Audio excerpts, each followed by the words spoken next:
hour. Hey, Welcome to the Rolling Out AM Wake Up Call. Romeo International, Tiara, Shea, Barry. brr. Wake up. I'm up a little bit, but we up. I'm up to. I've been up at like 5. Wake up, y'all. Y'all had to go get my coffee. Good morning. Hey, your treat.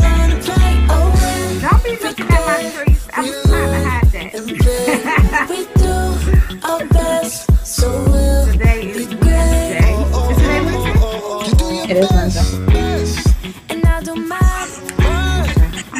Oh, hey, y'all. Hey.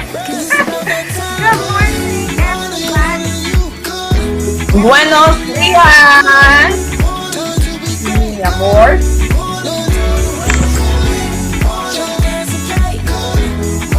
You gonna say something, Romeo? Well, I'm not gonna talk over the music, but they see me. Legacy.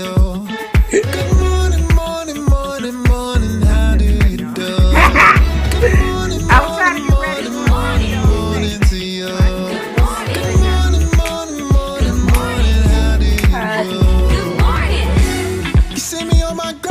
Man, good morning, man. Welcome to the Rolling Out AM Wake Up Call.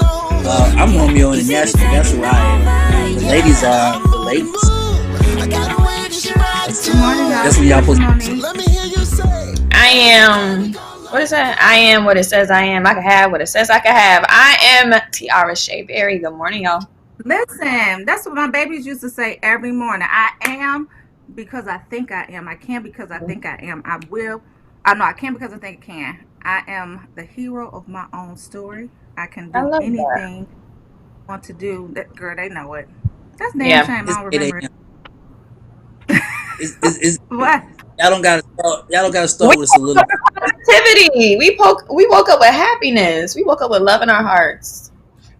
I Woke up with can because happiness. I am because I think I am. I will because I want to. I'm the hero of my own story. You know, I it's can that achieve Capricorn anything energy, I want Romeo. You might not understand, but you know the type of time me and Porsha be on as Capricorns. It's our season now. You know, the goats of the zodiac. We're just out here spreading the good vibes and energy right now. Man, let me see what they say about Capricorn women. I heard.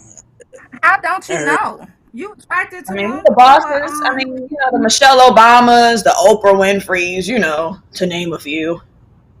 First of just all, it's not. Y'all are alright. no. Let's. You are attracted to Capricorn women. Your zodiac sign is highly attracted to Capricorn women, and if you have never had one, then you missing out. You missing out. My zodiac is attracted to every sign. I'm an Aquarius. No, I'm no, more no, no, no. a lot of signs that are attracted to every sign. I don't discriminate signs. That's one thing. Everybody get a chance with me. I'm in there. Let me But see, see. you never really paid attention to zodiacs, have you? Capricorn women. They have high-reaching goals. Yep. Resourceful, purposeful, driven. She sees the Keep big it going. picture. Keep it That going. and philosophical. Yep. Uh, with good intent. I need King James to come debate that theory. I don't know. I mean, I feel like me and Porsche check off everything on the list. So I'm just saying. Well, Like, where's the lie? Where is the lie? And I didn't see it. I didn't hear it. what I love, what I love the most, and I think is misconstrued a lot about being a Capricorn, is that we are such high achievers that sometimes people think we're trying to be better than them when we're always just trying to outdo ourselves. Porsche, do you deal with that? Um, yes. So I do. I hold very high standards for myself, and people get offended by it. But I'm like, I don't have high standards for you. I have them for myself. So the mere fact that you're getting offended by my high standards means that you probably should bring yours up Yeah. just a little bit. to rule that would never happen. That What's would the root never say? happen to What's the root checking ever, something? ever. No, Taru said, Porsha Monique gonna make you love Capricorn. Not ever. Capricorn women. Let me see. Who are You need y'all a most Capricorn in compatible? your life. Capricorn women are most compatible with Taurus, Virgo, Scorpio, and Pisces. I'm an Aquarius. That's where I'm Yeah, at. but you are attracted to them though. You definitely are attracted to them. Yeah, Pisces That's when and you Aquarius, Yeah, y'all real Pisces. close. can't really. No, Pisces and Aquarius are not really close. Let's not do that. Close All the in terms billionaires of are. birthdays. Close Yeah, in terms of just birthday, like and y'all Aquarius and traits are similar. Capricorn is close. I'm Yeah. gonna let y'all. I'm gonna let y'all have this Capricorn movement. Y'all can have it. You're right. You're right. Capricorns are the We best, and know. We most Yeah, and I mean, certainly we're are. not ones to brag. We let the work speak for ourselves, though. And and, people get highly offended by it. And I just be Yeah. like, go somewhere. Like, nobody is you know, even pointing a finger at you saying that you're not doing nothing. But if you feel threatened and offended by my work ethic, then I don't know what to tell you. Step yours up. yeah, you know what Mhm. Capricorns give you? Stimulus checks. That's what Capricorn. Ty Wilson, Speaking Aquarius of We who? will Tell me, give stimulus, you, right. listen, Kai, I will give come on, you Kai. whatever it is that you want. I promise you that. Speaking of stimulus check, did y'all hear y'all's president made a speech last night? Popped up out of nowhere saying that $600 is play money for him, and that every American needs at least $2,000 and 4,000 a couple. I Uh-uh. do not. He on school. He came on TV and said that $600 stimulus bill he is not for. He thinks that's no money for the American people. He's not cool with it. He hates that it's passed, and he would rather give every American $2,000. That He's is a hater. that's sweet. No, He wants to get. listen, I don't like fake people, and that's overlay for the underplay to make it seem like he's still trying to do something good. Sir, your time is up. Bye. Oh, he cares. I even So heard he's giving away. I even heard he's giving away free. Yes, you can get free out of jail cards. He is so nice. Oh, so He so was sweet. if he pardoning everybody, wasn't he?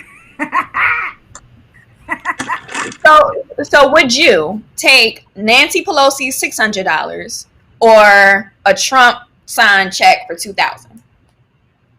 And people check I I in. take People check in with us. Let us know. Do you agree with the bill that was passed, or would you rather get $2,000 from the current sitting president?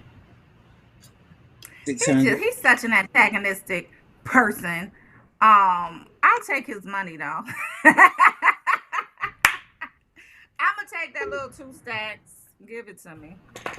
Yeah. Hair. Because I Oh, mean, I he think he's last full night of he hot called air. the coronavirus relief bill that just passed a disgrace, calling on Congress to increase stimulus payments from 600 to 2,000 and to get rid of wasteful and unnecessary items. Because you do know that like they're gonna give some countries like Israel, I think Israel's on the list, like a certain amount of billions of dollars when that money can be allotted to the American people. Yeah, I'm with Kai Wilson on Facebook. 2000 numbers are numbers. Whatever. He just okay. That's fine.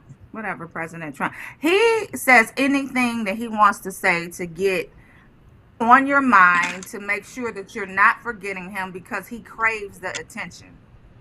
Mhm. He needs the attention to exist.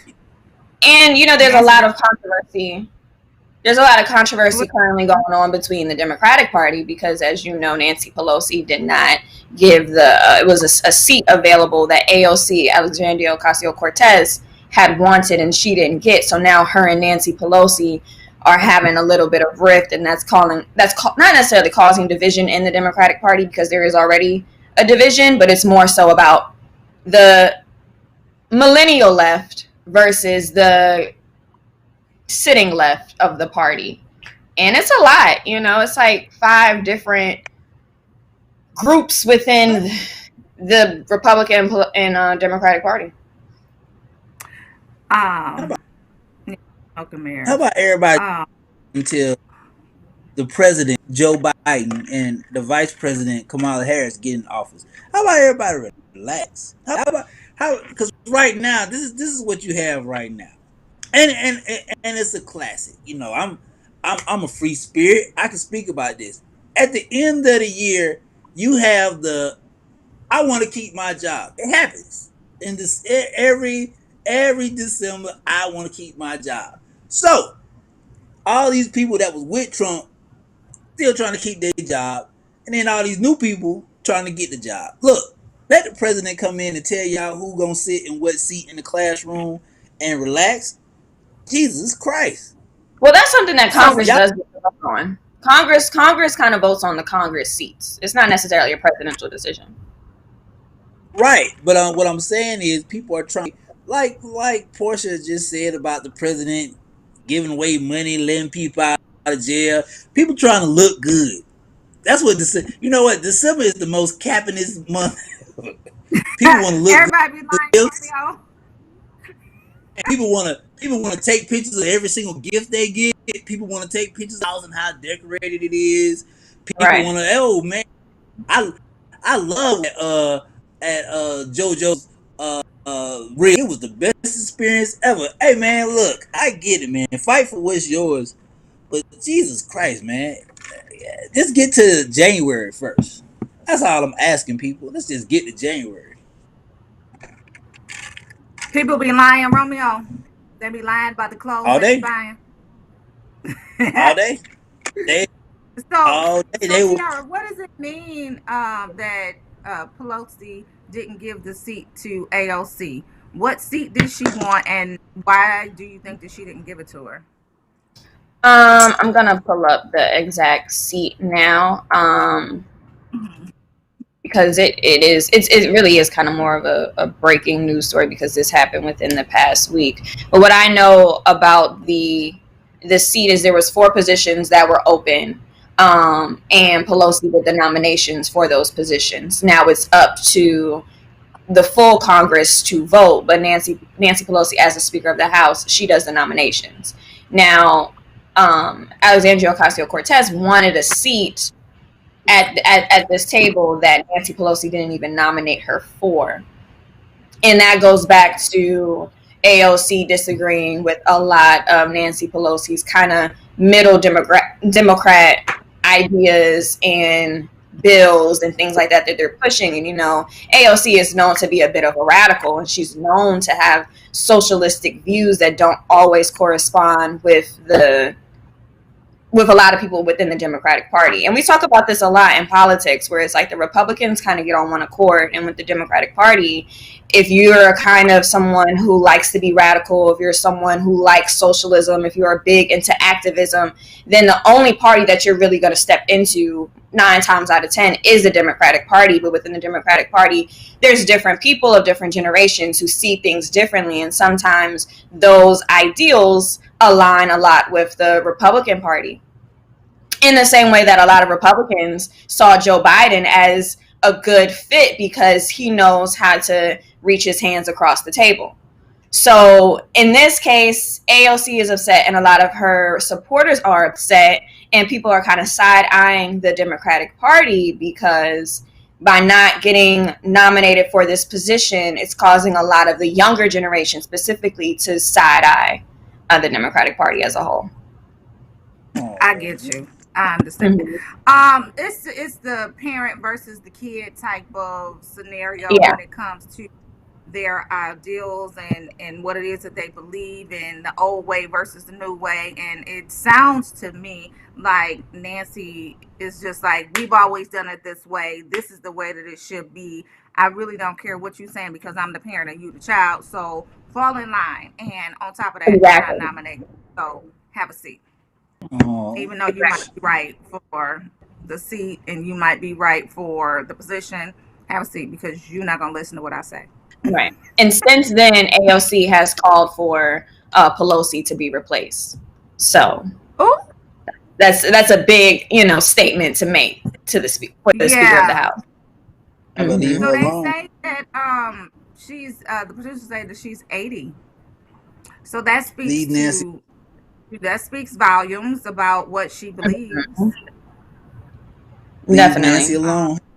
Hey Nancy, leave alone. And she's still rocking them heels. I don't know how you walking in them heels at 80.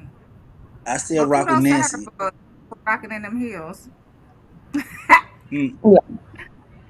But don't Oh, shun the younger generation just because you don't agree with what they have to say.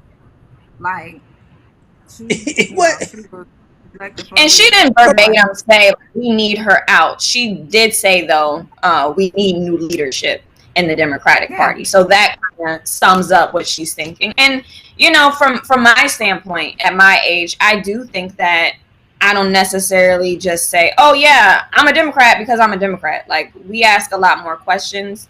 I think in AOC, she doesn't necessarily speak for me, but her socialistic ideas, a lot of them I do see, myself agreeing to those versus Nancy Pelosi kind of going and doing things the old way. And what we know now is that the old way and the old patterns don't work in 2020, going into 2021. Right. Yeah. Yeah. That's Romeo is a shady. low key Republican, so that's why he making that face. That's what I I just, I, keep hearing. I just keep sitting here watching the two of y'all talk about part the fact that people still operate around the concept of Democrat Republican ridiculous. That's just like operating around black and white. That's ridiculous. If you're not gonna find a common ground, then what are we on this earth for, people? What are y'all doing? What are we People need arguing people to about? get yeah.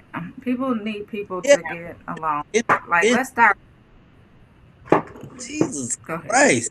Like, you sitting up here arguing about first of all, Nancy's done a great job thus far, in my opinion. She's She not has. listening, And Romeo. So you don't have to gas her up. I mean, Right. She I'm not listening this morning while you talking over there trying to, about y'all, gas We her up. know Nancy does her job. No, she might but be. you Shut know up, what's so Nancy. yeah, right? Like I think I was remembering before we move on, I was Right. remembering a conversation where people was mad at Barack Obama because Barack Obama don't care about he ain't do enough for black people during his time in office. This man got to think about the world, Craig, the world, and y'all Yeah. sitting up here arguing about what little he did for us. Like that's why I love the fact of Kamala Harris and Joe Biden. They're gonna come in thinking about the black, white, Hispanic, short, tall, whatever you is. Nobody got time for all that extra stuff. Tell them, Kai. Good morning, man. Let me All stop right. What's up before. next? What's up next? Don't blow smoke at the land's children may be watching. What's up, Michael Harris? Memphis checking Sorry. in. Good What up, Joe Marcus May? morning, Memphis. Hey, ball Good morning. Memphis. MJG Memphis. Oh, yeah. Y'all don't know nothing about that. What else we got going on, Tiara? I got a report. That wasn't even in my report, but that was Oh, it breaking wasn't? news in the world. That wasn't even my Oh, report. So let's go into the actual report and bring up my first story. This was interesting. So Kylie Jenner actually was confronted by fur rights activists, and they were blocking her car, screaming, "Shame on you! You're a monster." Now, this is, Kylie, as a lot of celebrities, as a lot of everyday people, she wears fur coats, and she's been posting a lot of pictures on her Instagram. It's the season of winter, and people are putting their coats on, and she wore her fur coat with her best friend Stassi, and next thing you know, the PETA people found her and was damaging her, bad oh my about God. her, and it was a lot. So there's always been controversy with celebrities and what they wear in terms of wearing fur, and I see a lot of people who even go stop eating meat, and they criticize people who still eat meat as if they're not people still, and that they don't have a right to eat meat. So I just feel like there's a lot of radicalists on some of those sides oftentimes. So that's still happening. But yeah, Kylie Jenner, she was scared for her life, they say. Oh man, thank y'all Well, for pulling up. I don't know. They got Jasmine brand. Let me ask you this. Are you a, are y'all a, are, do you are you a fur person? I'm sorry. Are you a fur person? So I I have wear fur. several I have faux fur coats. furs in my Okay. closet. I did have a mink, and it was stolen, and I just never got it. I just never got another one. But that was young when I was way younger. I have a lot of faux furs in my closet, and even if I did have a real fur, I would definitely tout it as a fake fur because I don't want Peter coming to get me and saying nothing. I know they could probably tell the difference, but damn, like don't mess up my fur. Don't kill me because I like fur. I like it. I have fur. I have fur coats. I don't just accumulate fur coats, but I have a few, and I'm not necessarily afraid of PETA. I would be more mad and be ready to fight if they were like taking paint and throwing it on a coat. Like that's when you're violating. Like no, because I don't do that to whatever they do, and it's an ecosystem at the end of the day. So when we Yeah. drive, we're emitting toxins when we get on planes and deliver things. So it's like, are we going to be the pot calling the kettle black right now? Because in some way or another, we're all, I hate to say it, but not abiding by what the earth needs. In that case, we would all live in huts and eat fish all day. I do that. Yeah, just don't. I don't know, Peter. Peter. So let me ask y'all this: do Peter people eat meat? Please say no, because you can't seriously, in all honesty, be up there protesting. They don't. Okay, that's fine. Thank you. But I Hey still man. think there are some people who like you, Porsha, because maybe because you kind of are transitioning or have stopped eating meat, but you're not the kind of person that just condemns people for still eating meat. And there are a lot of vegan, vegetarian people who won't talk to you, won't look at you, delete your number off their phone if they find out that you like bacon.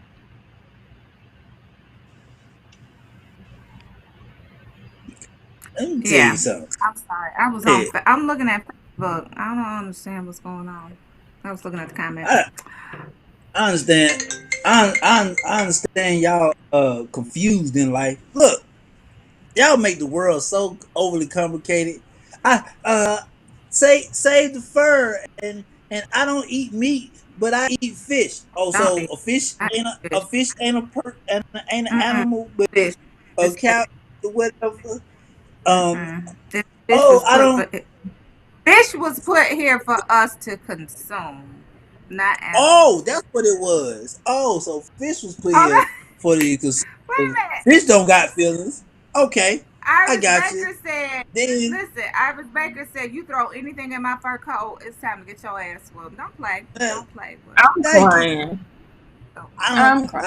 I don't I'm eat not food. crying. I I only eat plants. Now y'all argue about oh you should eat plants because the plants provide for the earth. Look, man, this world's so confused. Do whatever makes you happy. Nobody got time to be Exactly. That's how sitting I feel, around. Romeo. Do whatever makes you happy. Do Hmm. you. Just don't harm anybody else in the process. I don't Right. care. Well, Romeo, you them shoes that you wearing, somebody over there in China is in a sweatshop and they made them. Okay, I didn't know that. what I am I promise supposed you I to didn't. But thank you Yeah, for 9 times enlightening out of 10, me. that is what's happening. do? Okay, but but y'all selling them. What am I supposed to do? Hey man, too I just short. think that people, I just think that people have a lot of what I do is what everybody else should be doing. And that's just not, it makes no Yeah, sense. But yeah. moving Don't on, don't yeah. But sorry to Kylie. I'm sure she has a replacement or maybe that same exact coat probably 5, 6 times over, so she'll be fine. But I can understand Oh, how wait it's a minute. scary. Hold on. Did they damage her coat or were they just trying to damage her car? Um, they didn't No way. damage her coat. They didn't damage her Okay. coat. They were blocking her car and they said that there was some scratches and stuff placed on her car. It was just the fact that they were acting so abrasive and violent in that moment is just not cool for whatever reason. Yeah, y'all be doing too much. Cue up Cash Doll songs. Y'all doing too much. Like, Doing too much. Speaking of people that are known for doing the most, R. Kelly. R. Kelly's federal trial has been set for September 13th of next Oh, year in yeah. Chicago. U.S. District Judge Harry Lynon Weber acknowledged that due to the pandemic, the date is still not set in stone. R. Kelly is charged in federal indictment in Chicago with child pornography and obstruction of justice. Um, as previously reported, his attorney, Michael I. Leonard, says that R. Kelly has been mentally suffering. Yeah. So he said, in terms of mental well being, I think he's suffering under these COVID conditions because they had an enormous outbreak previously. It's not a good environment to be in. It said it's been a long and onerous, but on the other hand, I think he is eager to get to trial. Now, we know from the past that when R. Kelly goes to trial, it works out in his favor. I don't know if he's going to get so lucky this time. Well, first of all, shout out to the Jazz brand for that. That R. Kelly is don't tripping. do that, Romeo. What? Don't do that. Shout out to the That is. Um, Oh, let me Lord. let me back up real quick before I jump back in because I'm gonna help Porsha out and I'm gonna help rolling out. Michael Harris. Uh, brother, needs you to complete a sentence. I'm different from these other two. Like I like smoke. I mean, when you write these sentences out on Facebook, I'm gonna need you to complete a sentence because nobody knows what you're talking about. I don't have no clue what you talking about rambling. Yeah, he's Welcome, confusing me. welcome to Rolling Out AM, Oh, brother. man. I'm on the south side of Atlanta. You can see me all day, every day. But back to the R. Kelly Oh, story. Uh, I think I think I don't see R. Kelly making it.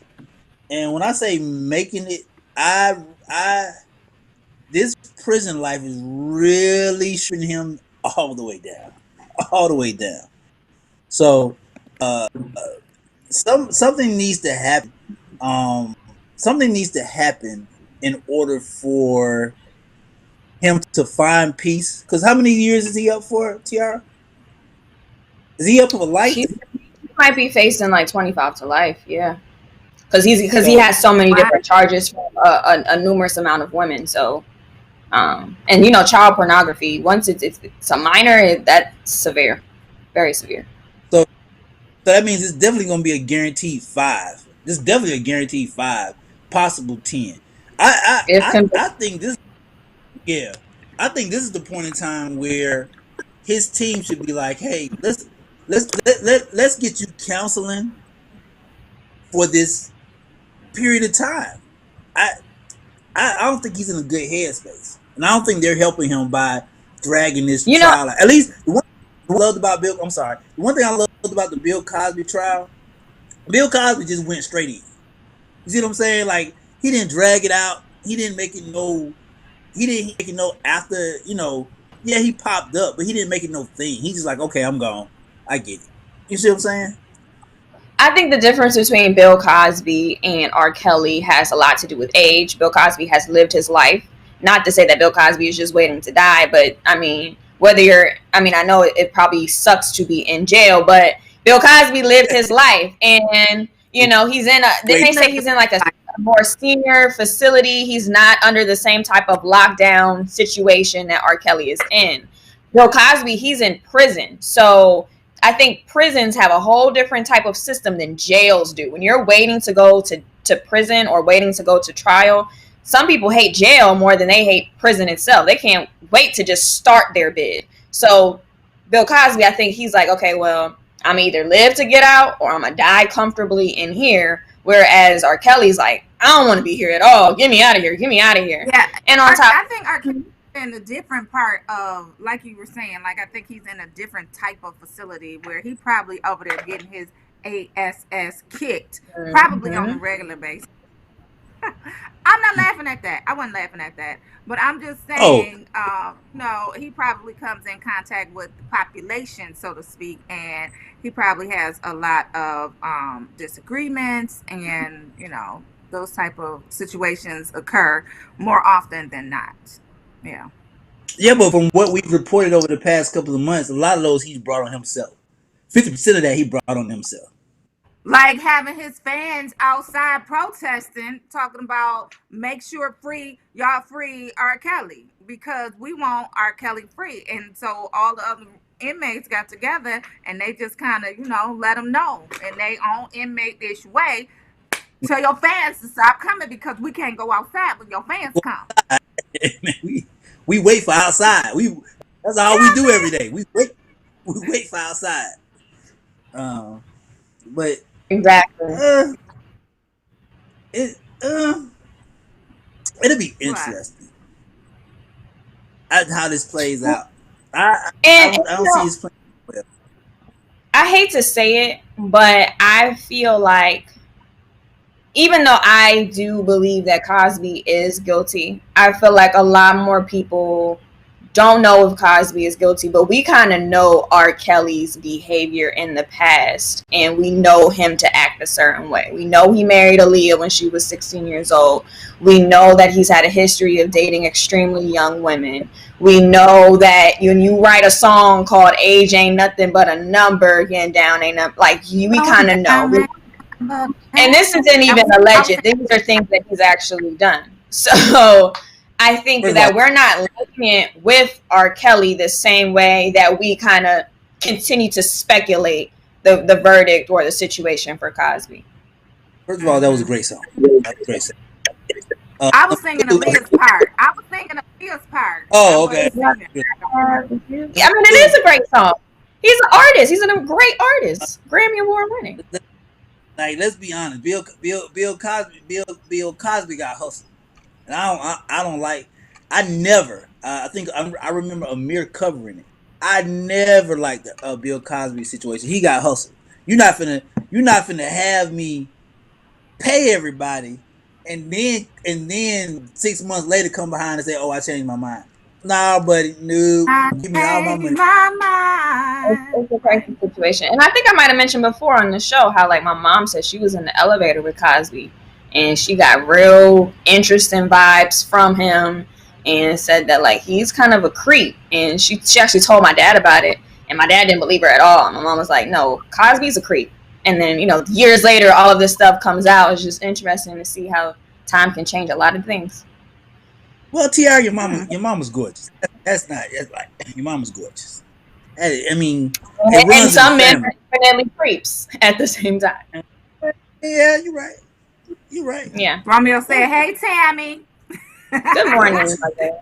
Just Romeo saying. over there shooting the shot again. He talking about, "Hey, Tammy." Yeah. That's fine.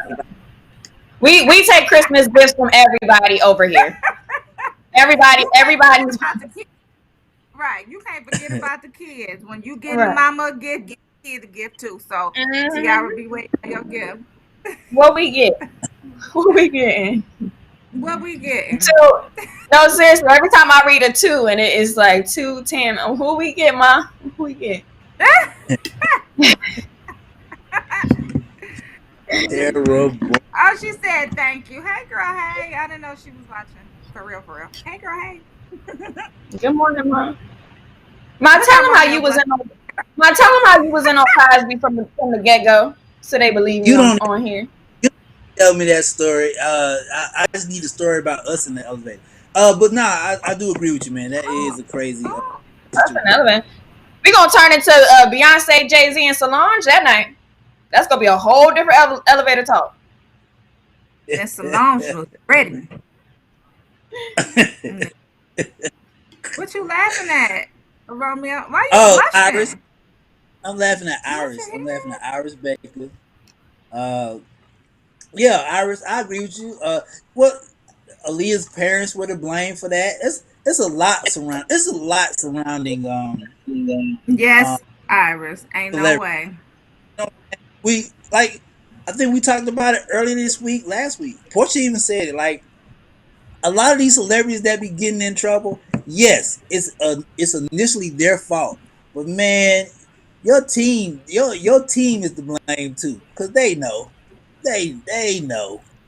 It's Yeah, hard, your but They know it's you also have to think about how hard it is when you're involved in a narcissistic or in a crazy somebody's behavior is able to manipulate. I mean, I think R. Kelly has been manipulating people in the industry for years based off of his talent, artistry, and personality. So that could have been hard for Aaliyah to turn away. I mean, she was the it girl at 16 years old. She didn't know how to deal with R. Kelly and all that he was probably doing for her and taking her on trips and exposing her to the lifestyle that he was already living, that she was, getting around and becoming the it girl as well. tell them what it is. Kai said people truly overlook bad behavior because of their popularity, money, and power. Yep. Yeah. That's how y'all president was still able to stay in office after saying he grabbed him by after saying some of the most egregious stuff. But I just thought that one was like I But you just know knew who they was didn't gonna be shut like that down? And I'm what not pointing the finger. You know who did not shut? That was the perfect opportunity white for women. women, white Yeah, women, that was the perfect because opportunity for black white women ain't women having it. Black women gonna to shut turn that down. behavior down. Right. To shut that behavior down. And they didn't they didn't they, Yeah. No, because that that set the tone right there for him for the rest of the year. After that, that was good. Like I would have this gonna sound backwards. I would have loved being Trump. Cause think for 4 years, Trump literally said whatever you wanted, and then turned around, looked at everybody like, "What y'all gonna do? Oh, nothing. All right, yeah. Okay. Oh, wait, Mm-hmm. yeah, yeah. I don't like black people. What y'all gonna do? Nothing. Oh, okay, okay. Like this man, I will give him credit for that. This man for 4 years did exactly and said exactly what he wanted, and nobody bucked on him. And that's actually a thing, a reason why a lot of people got into politics, because a lot of people did not understand the vocabulary and knowing about bills and amendments and what does the Constitution mean, and when this law passes, that jargon that people were using for since what 1776, the average person who's not into politics wasn't in on that. But you bring somebody like mm, Trump, who has no filter, he says whatever is on his mind, he doesn't have a political background, but he's somehow able to get the most important position that can be held in the world. That got a lot of people listening, just mm-hmm. because he spoke their language. Yeah, yeah, and Kai Wilson said, "Right, Romeo, y'all be bigging Romeo up, bigging his head up." Hey, But Kai hey, Wilson my said, people. "Right, Romeo." He pushed everything to the limit, and nobody stopped him. Right. And it's only as of late, like recently, where people are like, okay, sir, we're gonna mute you. We're gonna, kind of tamper your Mm-hmm. conversation. We're not gonna give you an outlet. We're not gonna give you another platform. Even Twitter, even the social media world is like, nope, that's wrong. Nope, fact check. Nope, strike that. Nope, pull it. So Yeah. Right. there we go. I mean, because before, for a lot of media outlets, that keeps the lights on when people tune into all of that. So it don't matter Yeah. if it's true or false. It just matters, is it engaging? Is it going to get the people talking? People won't Hmm. believe the truth if the lie is more interesting. Honestly. And they heard it, right? But they heard it on tape. They like, I mean, yeah, you're right. The lie is more interesting. Anyway, what we got going on with LeBron, y'all? What we got Uh, going on with LeBron? Okay, so U.S. Surgeon General Jerome Adams has urged LeBron to take the COVID-19 vaccination shot. He said, LeBron James, I know you've been a big supporter of masks. I want to know when you're going to take the shot. Not the basketball shot, but the COVID shot. Because I did it, because I know it's safe, and we want to make sure people understand this is how we end the pandemic. He says, I think that's how we promote confidence, and we want people to lead by example. So I have a two thought question for you guys. One, should celebrities be the champions of COVID-19 vaccinations? And two, are y'all ready to take the shot? First off, where does he get off singling out LeBron and putting him on this global spotlight, basically to call it? Well, not necessarily call it, but just put him on spotlight to say, "Hey, we need you to take the vaccine." Why me, sir? Like, hold on. We didn't see you up there on TV getting the shot and saying, "I'm leading by example." That's what you said, but we don't know if that actually happened. And don't attack him. That's almost like an attack on him and his family. Like, what if he believes that he should not take the shot? What if he believes that he shouldn't take the vaccine? Now you put him on this global spotlight and you're, forcing him to answer or make a decision. And I hope he doesn't respond. I really hope that he doesn't respond. Like, don't single me out. Romeo? I'll start off. Let me help you kiss my ass. First of all, man, it is not my responsibility. I I am not a government official. I am not uh, appointed to the White House. It is your responsibility, sir, to prove to the American nation country that this vaccine is worthy or like that. And then on top of that, I don't even know if this junk work. And my season's about to start, so you might as well go on with that. Number two, Right. I I'm not taking no shot until like the first million take a shot. This is like well, I trust iPhone, but this is like if I was an Android person and Android had an update, I would have to wait a couple of months to make sure the update worked because y'all know how Androids are. But I'm just saying, man, I got to see this first. Right. Nah, I ain't taking no shot. I'm fine. But I applaud everybody who I did. hope he does not respond. I think the only way we are going to get people to believe in taking the shot is to see a lot of our celebrities take it. Because they have recorded Mike Pence taking it. They have recorded Joe Biden taking it. I'm sure they're going to get Kamala taking it. I have some family and friends who work in the medical field that have posted themselves taking the shot and saying, "Hey, it's a week later. I feel fine." So I think that I don't think the U.S. Surgeon General has any malice behind or like wants LeBron to take the shot and get sick or anything like that, or because he's not a Lakers fan. I think he wants LeBron to take the shot to get the younger generation to believe that the vaccine is safe. Yeah, I'll be the guinea Okay. pig. Right. How come he didn't profile or spotlight somebody of a different nationality? Like, how come he didn't go after somebody white? Like, I don't know. Who's the biggest white football player out there, y'all? Tom Tom Brady. Brady, get Yeah. how about that? Go talk to Yeah, I mean, Tom. Go ask him. Tom is an avid a friend, supporter of the Trump empire. So I know he probably got the shot when Trump got sick, and they already had the cure back then. So he probably already Go got the do that. Well, antibodies, the vaccine, and all of that. put Tom Brady on TV. Put him in the spotlight. Have him, take the shot in front of everybody. Don't do that to Do you think LeBron. that? Do you think that proving? Do you think that Tom Brady taking the shot is a bigger meaning than somebody like Joe Biden, who has been recorded taking the shot? I don't know. nobody. Yeah, I don't know. like let's be honest. Do the three of us? Do we really care that Mike Pence took the shot? Do That's we what I'm really saying. care? I don't know, and I really don't.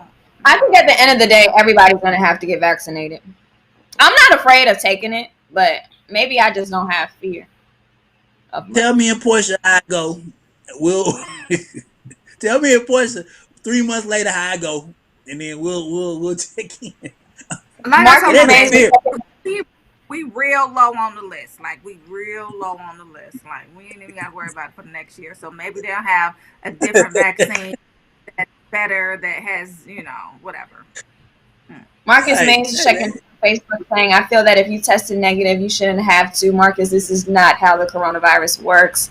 If you tested negative before, you can go in front of somebody who has COVID and then test positive. So that's why we get vaccinations, to not be able to. Yeah. Oh, this is so funny, Sorry. man.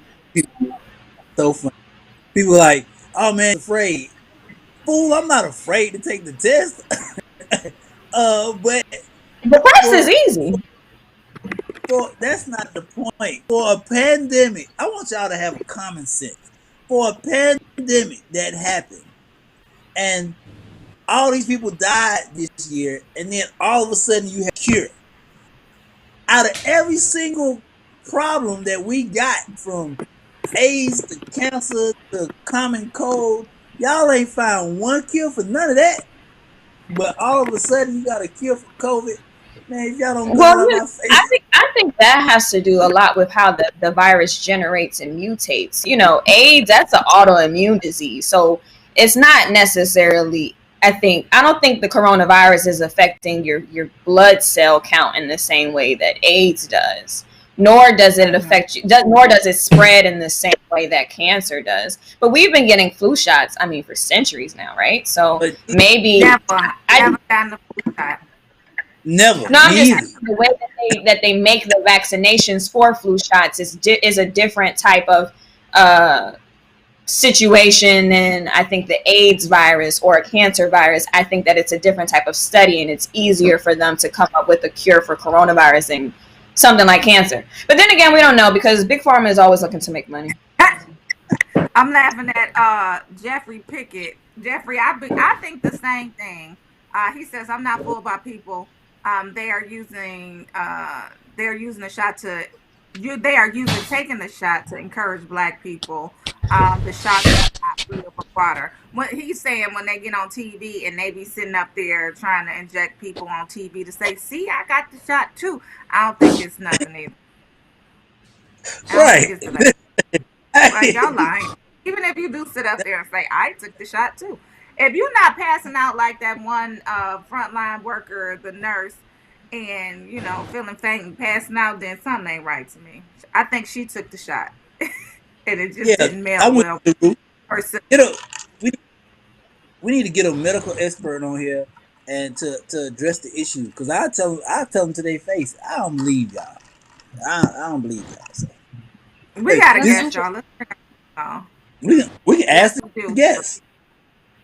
Actually, this ain't gonna work. We should ask our guest. Yes. Senator Eddie Melton of Indiana is in the virtual building. He was in the virtual building. He left.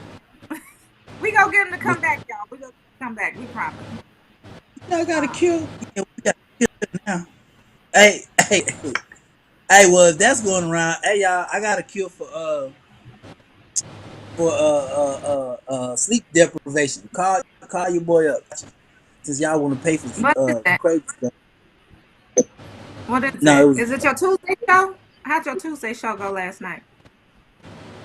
Oh, 12 a.m. Oh my God, 12 a.m. chain is moving over, man. Boy, it's moving over to a clubhouse now as well. So, so a female said something. I wish I could say it. A female said something last night about men and relationships that blew me totally away. What'd she say? She said that a true man who loves you will let you play with his back part. That's what y'all be talking about. You know what 12 a.m. is. I was like, what? Like my stage just went her because PG-13. We got the senator came. I'm gonna go ahead and just like my sage on that one. Cleanse the energy in the virtual room a little bit. Yeah, let's bring the senator on. Yes, Tiara. Yes. Good morning, hello. Senator. Good morning. Good morning. How you doing? Well, first of all, I can't talk to the senator with that. It's an Indiana hat. Absolutely. That's I can't talk to the senator with Indiana University hat. We can't do that right now. He's rapping where he's from. It's We too started early in the fights morning, out. huh? Yeah, we started fights. Oh Can you man, guys hear good me okay? morning. Yeah, we can hear you. You All right, got perfect. babyface sound. I'm glad you got that reference. Because most people be Oh, like, "What yeah. you talking about?" You got babyface sound. Auntie Wade, welcome to the Rolling Out AM Wake Up Call. We are so excited to have you here. Um, why don't you introduce yourself and let us know where you're from, State Senator, Indiana, what you do in the community.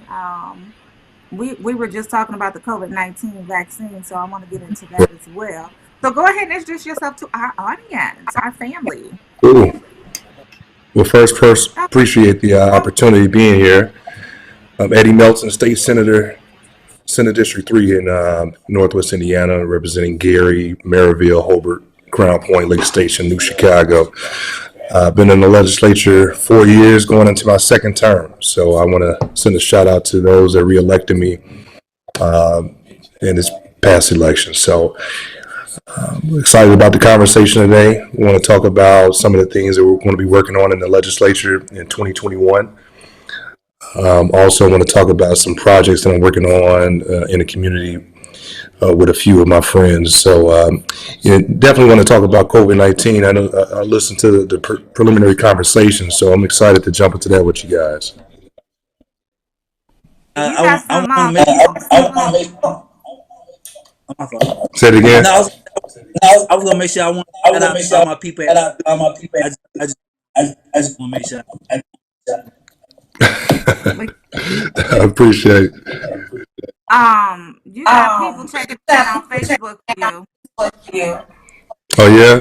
John Pearls, JQ. Shout out to JQ. What up, though? JQ, what's up, brother? Yeah. Out He there in said my Detroit, head. man, doing his thing. Absolutely. So I hear an echo now. I don't know what's going on. Open. So give us your thoughts on the COVID-19 vaccine and in terms of it helping the community, in terms of the conversation that we just had with LeBron, do you think it was right for them to put him on the spotlight and ask him to take the vaccine and and be an influencer and let everybody else see him taking the vaccine? Well, first off, I think taking a vaccine is a personal decision between you and your doctor and your family if you want to decide to make that happen. And to put Mm-hmm. someone on blast and put them on a spot like that, especially influencer, I don't think that's appropriate. Allow him to make that decision on this by himself. Yeah, yeah. Okay. Don't you That's what I mean. That was don't the consensus of what you said. No, absolutely. don't you think? What do you guys think? Because I caught the tail end of your conversation. Where were you guys at on the situation? I think Same it's a place. show, right? Like, That's the problem that I'm having. That it's a show, right? Like, oh, watch me take it. Oh, I'm finna take it on TV and then broadcast it. Okay, cool. Oh, we got the vaccine and it's out, and we gonna make sure whoever gets it. Okay, cool. Now, all this energy before was not there, and then number two, uh they still haven't. You didn't make people feel comfortable when it was around, but you expect people to feel comfortable that you got a cure.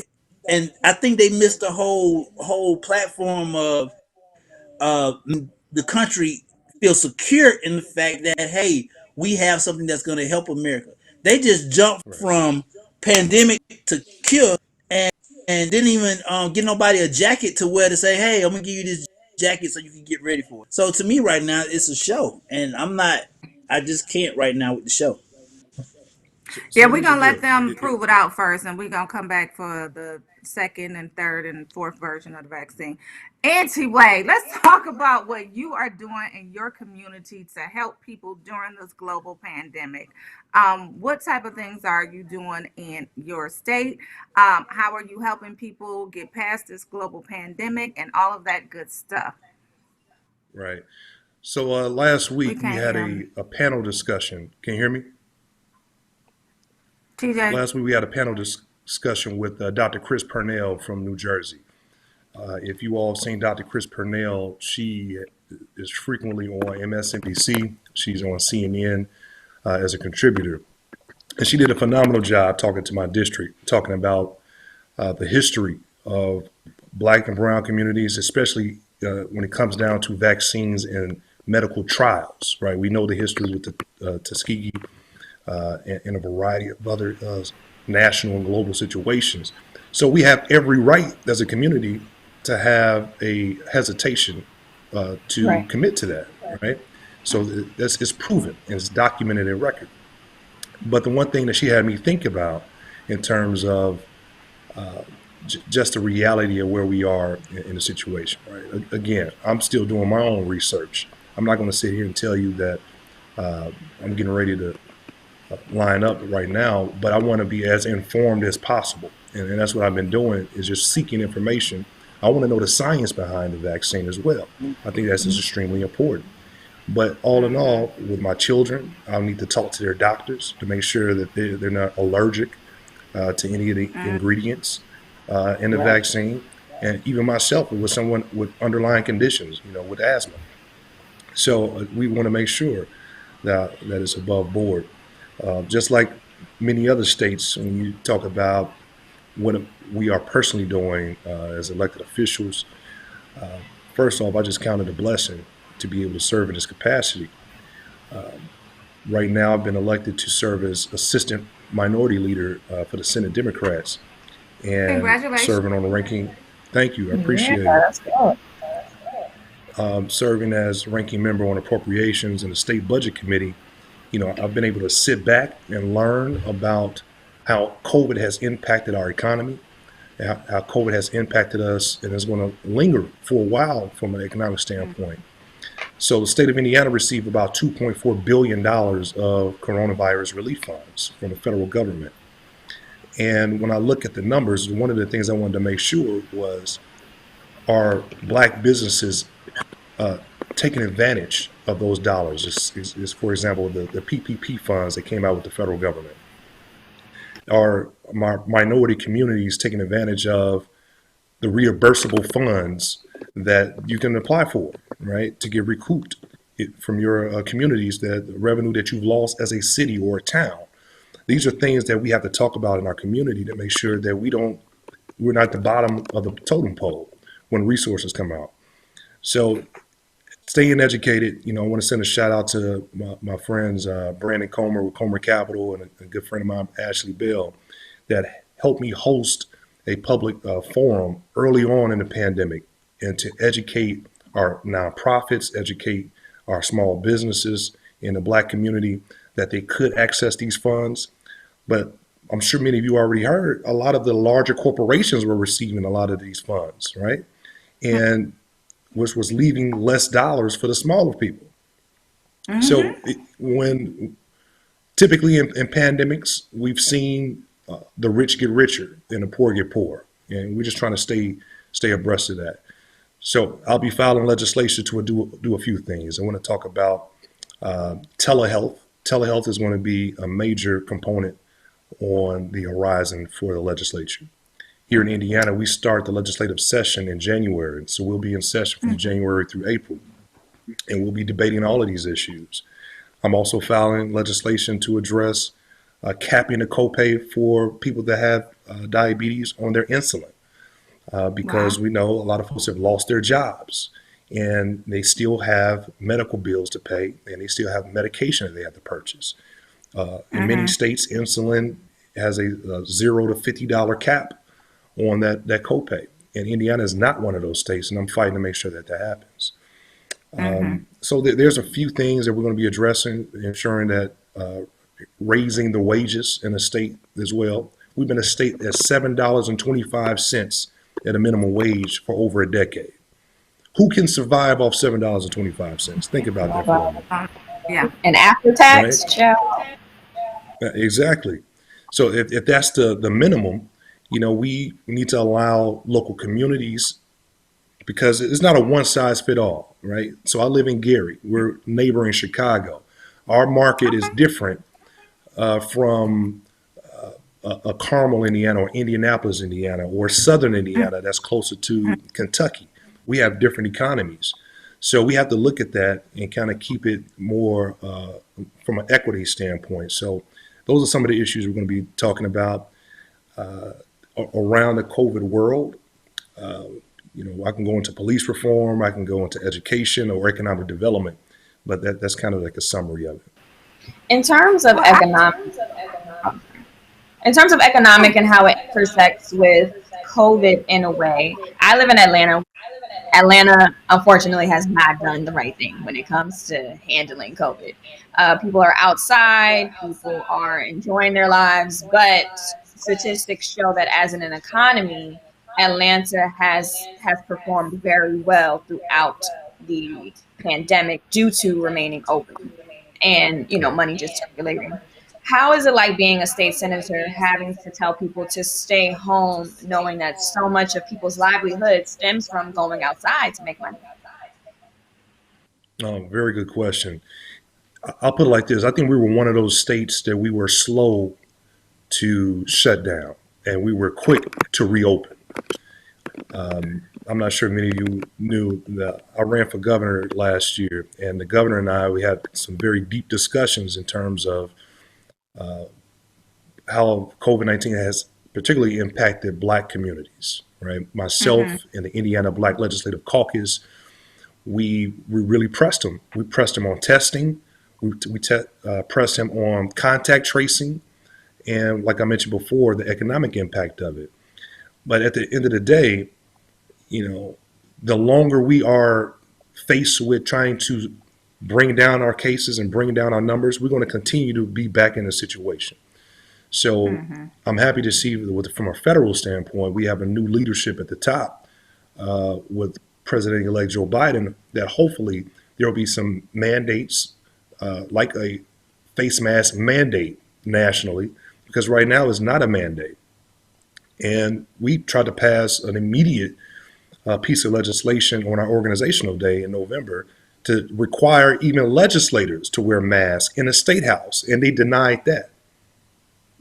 Think about it, right? So if you have legislators that are even denying themselves to say, I don't want to be told what to do, and they're wearing their mask in a frivolous way, half off, half on, they're trying to joke about it.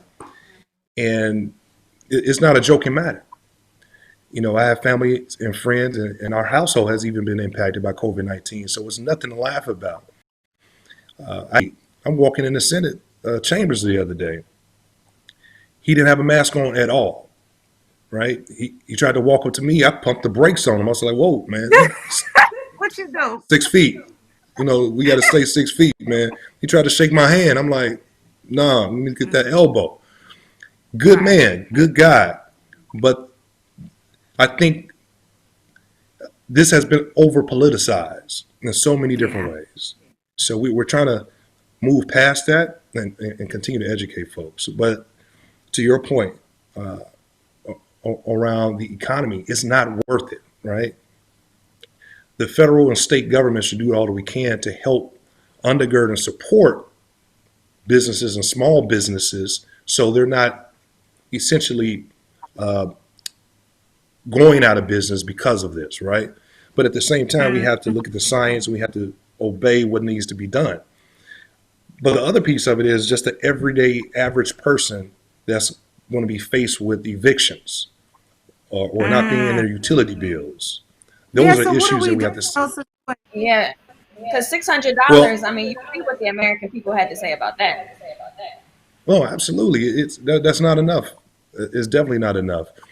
Today, we're going to spend some time diving through the stimulus package to understand it as a state.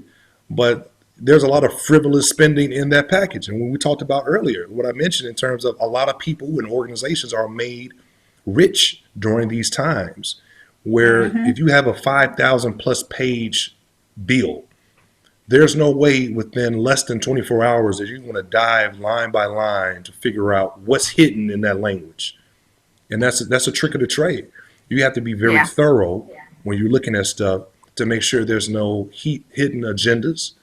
And from what I'm hearing about, and I don't have the facts yet, I'm hearing there's a lot of hidden agendas in the stimulus packet. I'm relieved that there's going to be some type of relief coming our way, but is it enough? Is truly the question. Yeah. Well, we definitely are going to stay close to you so that you can give us the real what's going on with the stimulus package and so much more. But I wanted to pivot a bit because you have a project. You have a project with Dame Dash. Can you tell us a little bit about that? Yeah, Dame is my guy. You know, he's been a phenomenal friend and business mentor to myself. So shout out to him and Rocky and their new baby, little baby Dusko, that just came into the world. He's a few weeks old at this point, but they're good friends of my wife and our family. But Dame has helped me kind of make sure that we promote engagement in politics, engagement in government, engagement in education, economic development, health and wellness. So there are several projects that we've embarked on with several groups and organizations. We've collectively called this organization the Commission. So folks have been called and commissioned to do certain things. So you got Yacht Squad with Bishop Purnell in New Jersey, in Newark, is doing some phenomenal things from a faith-based perspective. You have OSG with Dennis McKeesey that's doing some great things. There's Off School Grounds, 90 principals from across the country that come together every week to talk about how do we Black community educate our children and what type of curriculum that should be developed. So those are the type of things that Dame and I have been working on, looking at also from a fashion perspective, working how do you merge. You know, typically you might see me with a suit on, with a lapel pin and a tie, right? That's like my uniform every day when That's I'm what we walking got to on the State the House. website. Yes. But you know, I got to be me, and I have to be real with myself. You know, Yeah. I'm an '80s baby, right? And I love hip hop. I love my culture. I love our culture. So I have to be Yeah. real and honest with myself and my constituents to let them know who I am. So the fashion that we're looking at doing is a blend of both more casual from an urban apparel, but also looking at doing more of a professional attire. So it's the blend of the best of both worlds. I But like Dame has, that. you know, as you look at his track record, you know, a lot of folks were saying that he was crazy and saying some wild off the wall things 10, 15, 20 years ago. But I think that one interview on the Breakfast Club when he talking about being a boss, after that, realizing independence is the route to go, right? It's not to say, and I had a very good conversation with my brother, my good friend Mike Rashid, and we were talking about Dame. You know, everybody is not going to be an actual boss in terms of owning their own business. But I think it's a Right. lifestyle, it's a culture, it's a mentality of independence. And also you can work a 9 to 5 but we all have dreams and visions. But if we don't act on those dreams and visions, you know, it's all for naught. So I Yeah. appreciate Dame just investing in me and investing in the work that we're trying to do and collaborations here in Gary, Indiana, and across the board. So we have some great opportunities to do some good stuff for the culture. So is that line currently out right now, or are you guys still working on it, or what's going on with it? It's coming out very soon. So stay tuned. We have everything lined up, ready to drop. What's the name of it? Did you say or no? You didn't say. Achieve. Everything Achieve. is achieved. Yeah. I know I that's love right. Yeah. it. So, Okay, so last we're question excited. before you get out. Go ahead. I didn't mean to No, cut I you was off. saying hopefully you can invite us back on. I can bring Dane with me. We could talk about the Definitely. work that we're doing. Of course, of Yeah. course. Cool. Dame was actually at our annual Ride conference at the end of September, and he dropped some jewels on us then, and he Mm. made me stop eating the stuff that I was eating. Oh Anyway, man.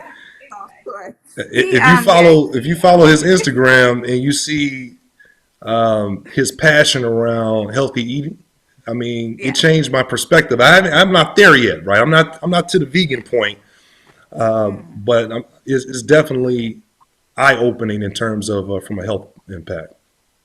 Definitely. And he makes sense. Like his delivery, he's very direct in what he say. And I receive very direct because I like to be very direct myself.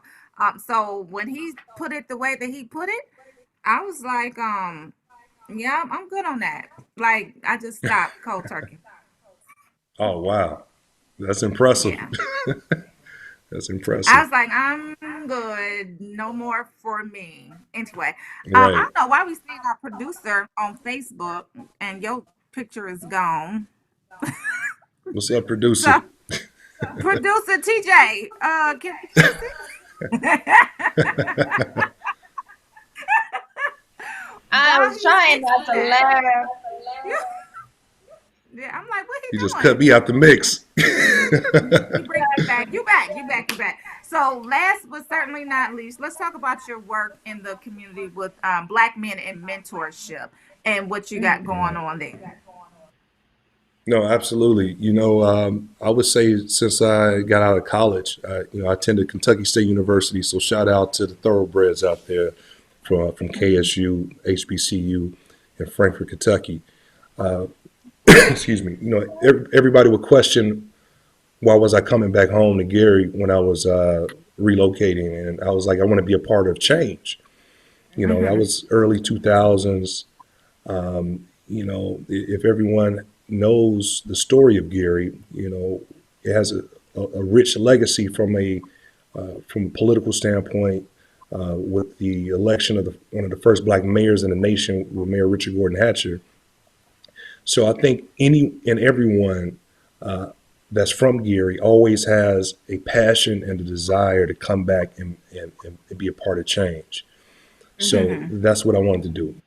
Right. And it wasn't in politics originally. I didn't have a desire to go into politics. I think it was just an avenue that I seen that change can be made. So Mm-hmm. when I came back, I started a tutoring and mentoring company by the name of Red Carpet Achievement. And we wanted to give every student and every mentee the best treatment and treat them like royalty.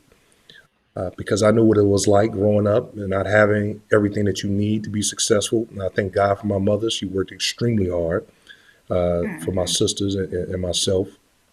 But there was a lack in the community broadly for a lot of my peers in terms of positive male role models. Right? I had a great stepfather that eventually came in my life. I had great coaches, people in church. But all in all, once you walk outside of those venues, what you see eventually you may start replicating, right? From violence to drug activities and things like that. So much didn't change when I came back from school. So we started a mentoring program where we were in many of the schools locally. From there, I was recruited to work for the Legacy Foundation in Lake County. I was the first African American to work for the Legacy Foundation, and I was able to give them my perspective as a provider. Then, Okay. as a funder, that kind of helped me kind of broaden my opportunities of serving my community. Mm-hmm. Fast forward, serving on the State Board of Education, that is really what piqued my interest in getting into government. Uh, I've seen I've seen some treacherous things in terms of following the money. I'll just put it like that. You want to know what's going Mm-hmm. on, follow the money in government, and you will start realizing where resources are going. You're going to realize who's benefiting from the underserved, disenfranchised communities. And Yeah. Gary is one of those communities. Wow. In 2015, 2014, 2015, I helped the Obama administration with the My Brother's Keeper initiative. We Mm-hmm. had several visitations to the White House and helping to kind of roll out that program. But I was extremely passionate about mentoring. And a lot of folks don't realize that mentoring is not, you know, it's not where you're telling children what to do or mandating or Right. dictating. No, you're a coach. You're a champion. You're in someone's corner, encouraging them, giving them advice, and not pretty much uplifting their spirits, right? But there has been a lack of black males broadly in mentoring. So we've been recruiting more men to get into mentoring in our communities, be it if it's in a faith-based organization in your church, if it's either with a civic organization with our fraternities. I got to represent Kappa Alpha Psi Fraternity Incorporated. You don't have to drop that in there. I mean, But I'm just saying, I so would ask you for a shimmy. Give a shimmy for us real quick. no, it's too early in the morning for the shimmy, but for a shimmy, but okay. no, but much love and respect to my fraternity and all fraternities and sororities that are doing great things in our communities in terms of serving and service. I think that's where we have a lot in common in making things like that happen. So right now, we're just encouraging more individuals to become mentors. There's a lot of children that need our time and our attention. But in COVID, we realized that we can't do that one-on-one engagement.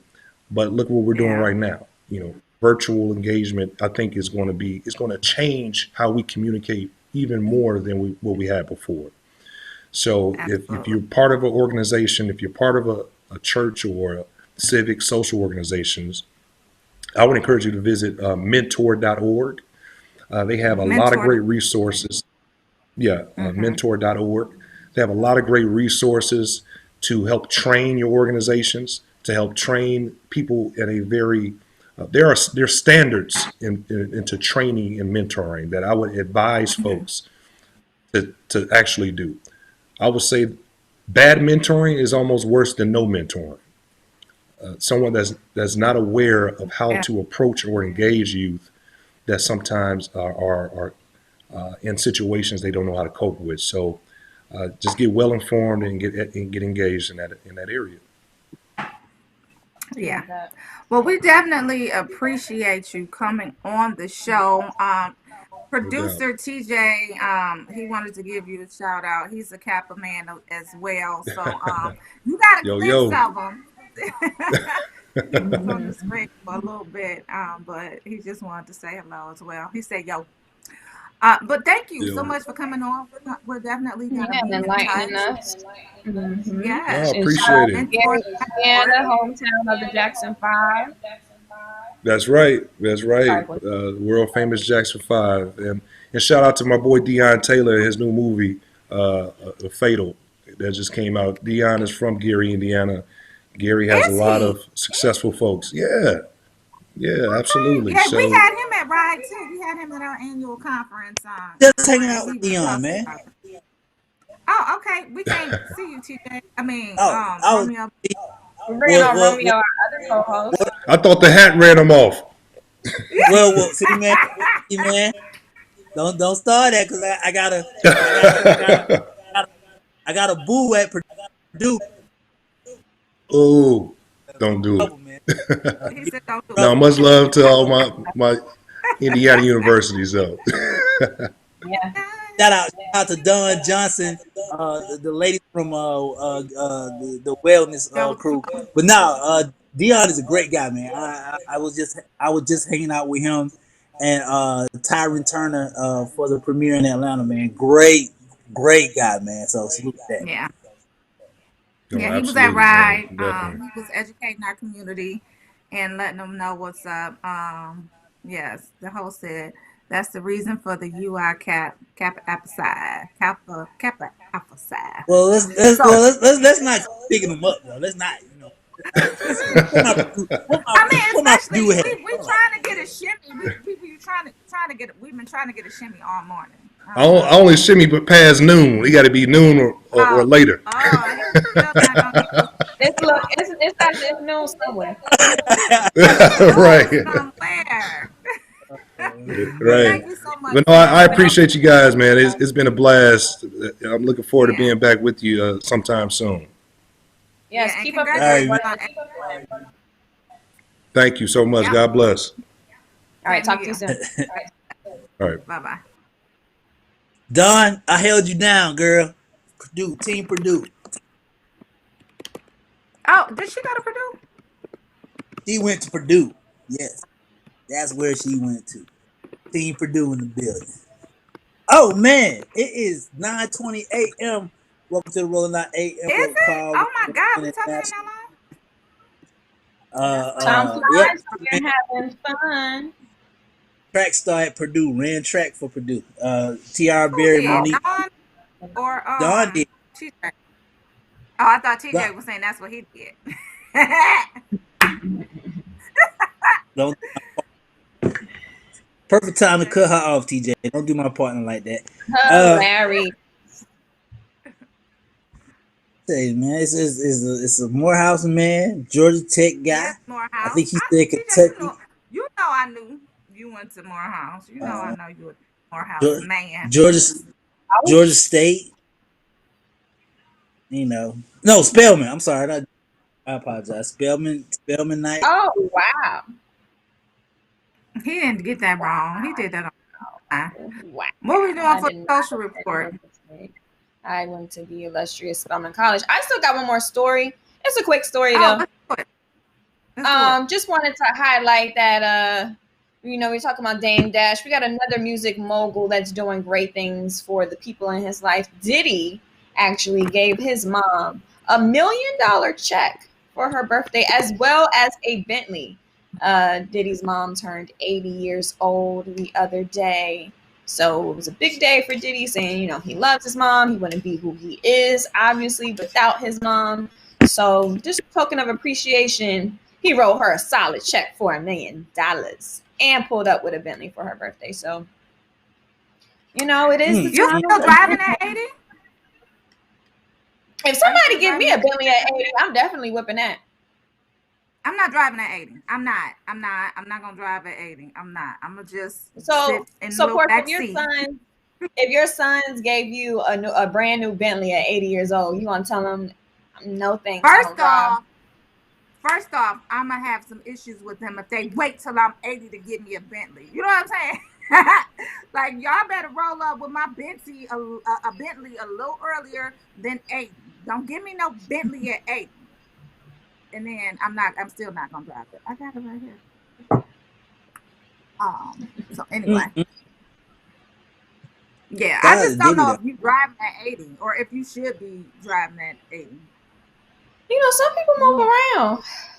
Age is what they say. Age is Age ain't nothing but age ain't nothing but a number. Everybody act different at 80. I got my great grandma. I think she's 96. She don't drive though, but she move around. And then what y'all gonna do with $1 million at 80? Like, so if he gave me $1 million at 80, I'm looking at every single last way to spend it. Like, I don't want to waste it. I want to spend it. And I don't know, because she's his mom, she probably doesn't have a want in the world. So what are you going to spend your money on? I think it was more so just like a big way to say thank you. But people at 80, they still want to get rich, because I know some 80 something still going down to the gas station, playing the Powerball, playing the pick 3 and all that, trying to hit, and they look, oh, I had a dream. I was a 4, a 5, an 8, and I gotta go down, pick 3, run down to the gas station, take this. So you already know at 80 years old, she gonna be happy with $1 million. Yeah. I don't know. Y'all got to stop attaching age to experience. Age doesn't matter. Kathleen said, I'm driving at 80. I'm running at 80. I'm talking Thank you. And raising hell at 80. All right, girl. Yes. Yeah, come on, Kathleen. Like, don't practice. Age does not exist. How you live exists. Remember that. I need to start running. But actually, I'm gonna start doing my exercise on my Peloton when it comes. I'm speaking it into existence. Peloton, y'all, bring it to me so I can show the world how we gonna work out. I'm speaking it. Exactly. Universe be showing up, y'all. I just want to let y'all know that. Kathleen talking about pimping at 8. Y'all heard what Terry just said? What? Like, Porsha, Tiara's dad came home with a limousine, and I was like, "Where's the chauffeur? Where the chauffeur? I know that was the whole thing. Like, he really had a limousine in the driveway. No drop. I would have had a Wow, show. I would have. you would Oh, have my had a show life for is like a long movie that I just I would. have to and just be I would have got the a show for strangest her. things that have happened to you in your life. But yeah, speaking of powerful women, speaking of millionaires, for Black History, my fact of the day goes back to one of my favorite Black women of all time, Miss Madam C.J. Walker. Miss Madam C.J. Walker Okay. was born today, December 23rd, 1867. Not only was she the first Black woman millionaire, she was the first woman millionaire in America, doing it big. So shout Come out to through Madam C.J. Walker. Capricorn. Come through Did it Capricorn, in Romeo. Capricorn. She got it in on her own. She said, you know what? I'm going to Yeah, mix this, mix that, and I'm going to get rich, period. Energy. Energy. Thanks for listening to the What you say, Romeo? What we got? You are tuned into the AM Wake Up Call with your host Porsha Monique. My coffee just kicked in, y'all. With your host Porsha Monique, Tiara Berry, and Romeo International. What we got going on in the social report, Mom? What's going on? I apologize for these two ladies' Facebook. I'm sorry. This is what I got to deal with. And I would have got you a chauffeur. I don't know what you're talking about. Next up. Please, First of all, give me one now. Make up for lost time. well, it won't be for you. It'll be for her. Happy 25th anniversary to the ladies of Waiting to Exhale. It is the 25th anniversary of the movie that came out, starring these four beautiful women: Roberta Devine, Angela Bassett, Whitney Houston, and I cannot remember that lady's name. But Oh, she was Roberta Devine. Who you talking about? Leela Rashawn? Angela Bassett, Leela Angela Rashawn. That's Bassett. what it was. Yeah. Shout out to you ladies. Happy 25 on that. Now this next story though, we're gonna touch on some stuff because whatever you want to bring up, man, I'm gonna go with it. Let's go. Good. You I like the okay? smiles. Coronavirus, you need the vaccine. We got Joe. Next up, let's talk about Willow Smith. Now, I'm a different I'm a different breed of guy. But Willow Smith comes to the table and opens up about her anxiety, and basically, what she was saying, at 20, she has extreme anxiety, and she felt ashamed, guilt, sadness, and confusion being around her, and felt like she couldn't express herself Being right around, after. Say that again. being around who? I missed that. Being around her mother, and Really? saying that, yeah, you. Well, you growing up, your mama's like the chick, like your mama's Jada Pinkett, right? Come on now, like your mama, that's just like Blue Ivy. Your mama Beyonce, like you can't. You know what? Cedric the Entertainer said So it I was a perfectly. Capricorn, so she got a little different energy though. Don't not talk about this Capricorn. Cedric Entertainer said it perfectly. You can't be Barack Obama Jr. and run a gas station. So she said she's been facing this lately with the new show Red Table Talk. So she's taking time to work out those anxiety rules. I know people are built different. People go through different things. I get it.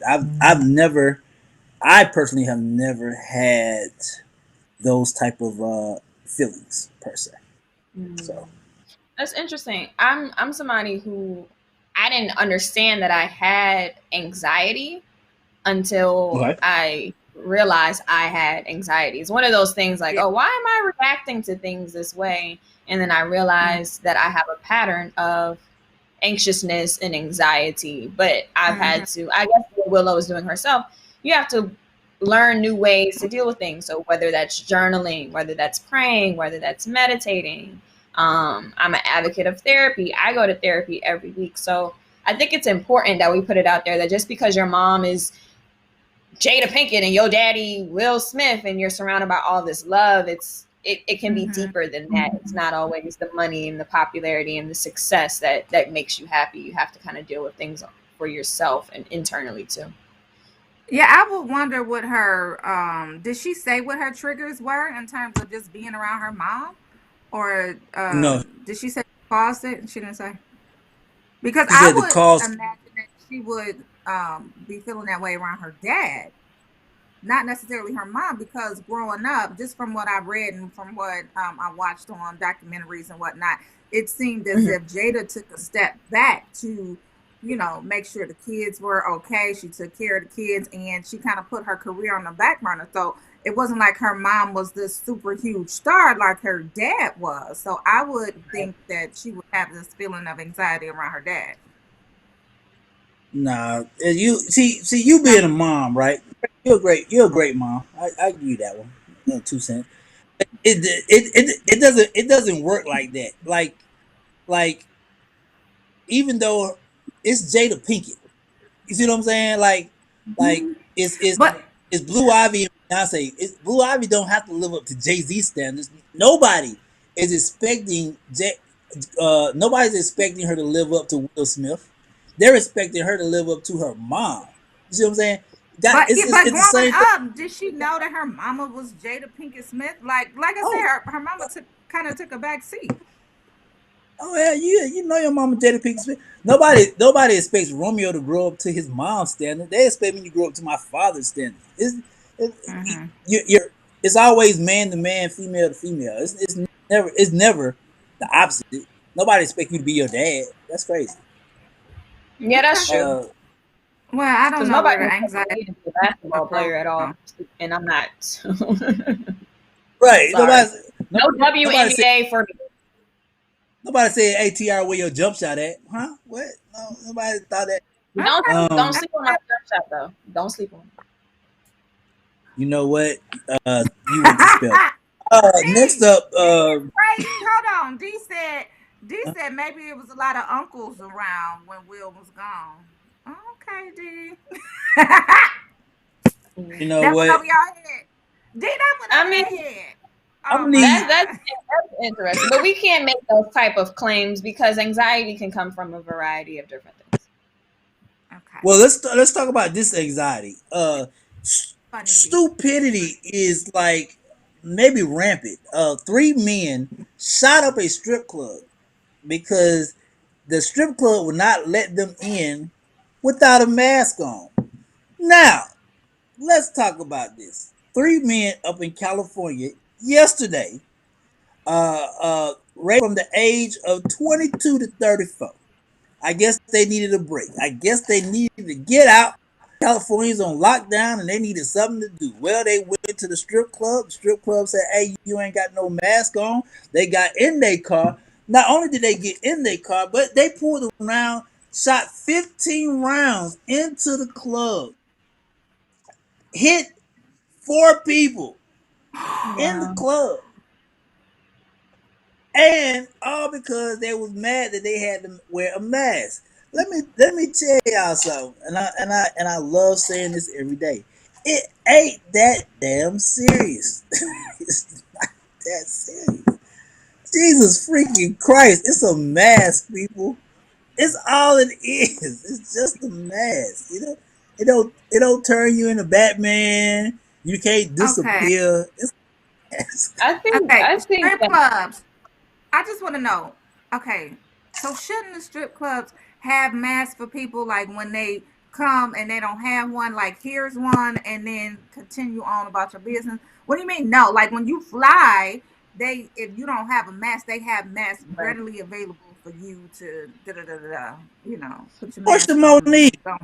it is not my responsibility It's to make not, but if you're a you place of say. business, like you need to protect your I think we have patrons. to do I think we have to do a better mental intake on what's going on in society because people are obviously out here losing their minds. Suicide rates are up, depression rates are up.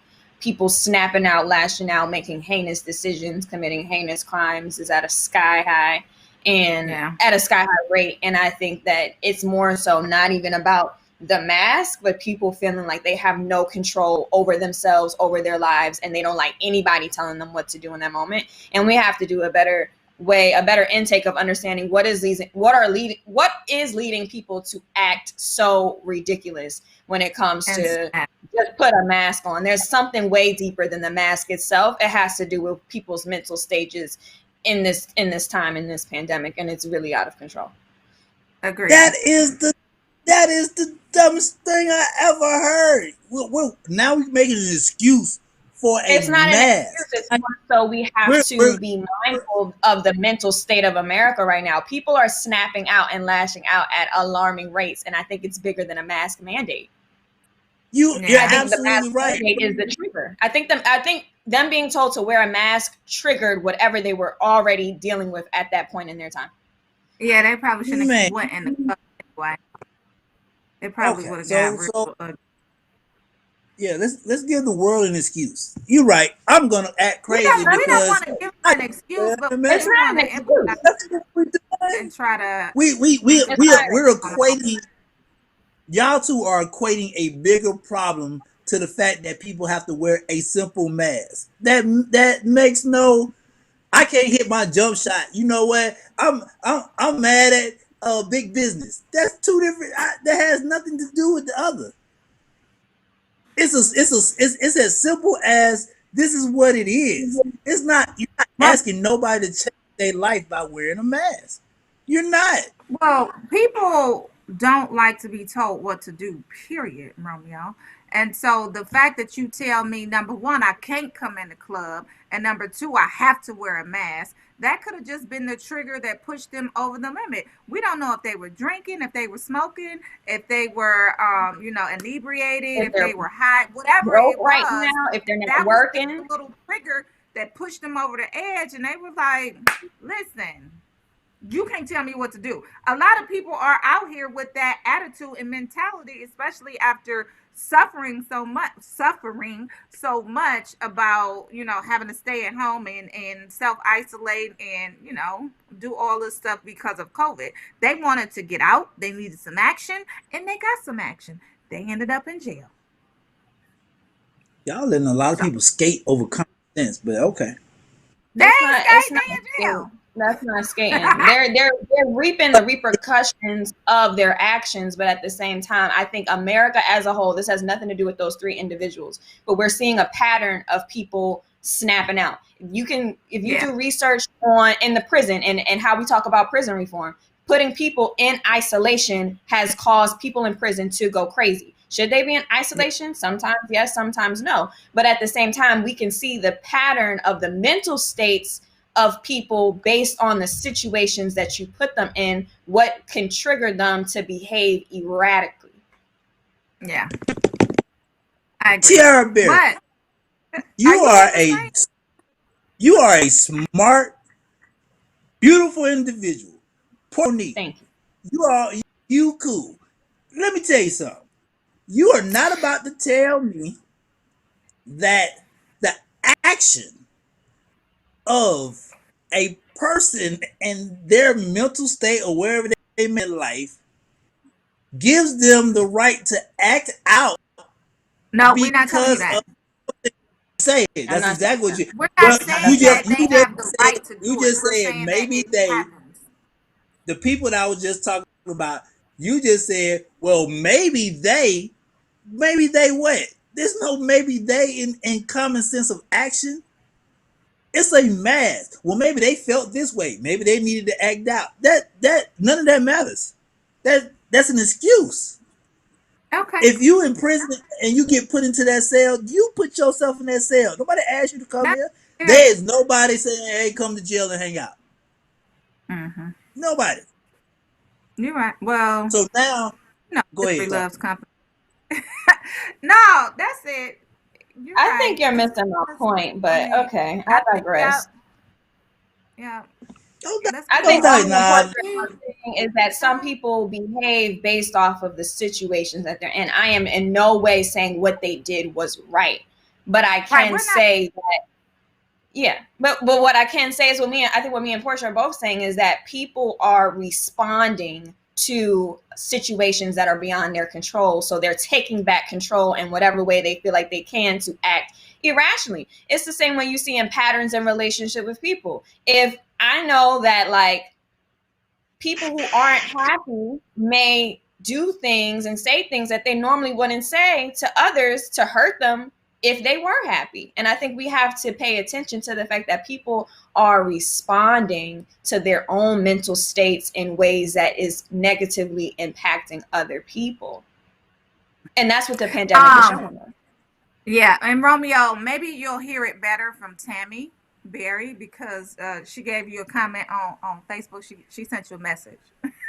She said it's a real thing, Romeo. People are bugging out over not wanting to wear a mask. So maybe you can receive it better from her because you're not receiving it from us. And my Tammy, I understand. But what I'm trying to state is You see how gentle he's I being don't with want Tammy? to. I mean, I that's don't want fine. to. I'm talking to him. I'm talking to my Tammy. I understand that. Okay. What I don't want to happen, I don't want to equate action.